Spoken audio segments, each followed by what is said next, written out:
একটা বড় রিয়েলাইজেশন। আপনার অনেক জেনেটিক ত্রুটি থাকতেই পারে, জেনেটিক লিমিটেশনস যেটা ওটা থাকতেই পারে জীবনে। তো তো সেই ক্ষেত্রে কি, যেহেতু লিমিটেশন আছেই, আপনি যদি নিজের চেষ্টায়, নিজের আর্নিংয়ে, নিজের পাওয়ারে কিছু করেন, সেটা ডেফিনেটলি আপনার প্যারেন্টসের থেকে আপনি আগায় আছেন এবং সেটা আপনার নিজের প্রাপ্য, এত লিমিটেশনে থাকার মাঝখানেও। তো যেমন ধরেন আপনার প্যারেন্টসরা রিয়ালিস্টিক ভিউ জানে না ওয়ার্ল্ডের, মানে রিয়েল ওয়ার্ল্ড সম্বন্ধে জানে না, আপনি তাদের থেকে বেশি জানেন।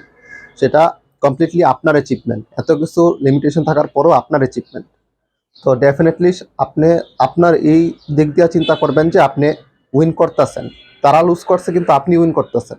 আপনার এইচের যারা আছে, আপনার পিয়ার্স যারা আছে, তারা যত উপরের লেভেলে চলে যাক না কেন, আপনি যে এত লিমিটেশনের পরেও, এত বাধার পরেও আপনার প্যারেন্টসের থেকে আপনি আগে গেছেন, এটাই আপনার অ্যাচিভমেন্ট, এটাই আপনার মানে অনেক বড় একটা প্রাপ্য।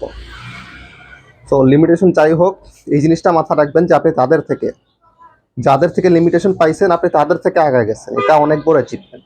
যত তাড়াতাড়ি বুঝবেন ততই মন ফ্রেশ হয়ে যাবে আরো।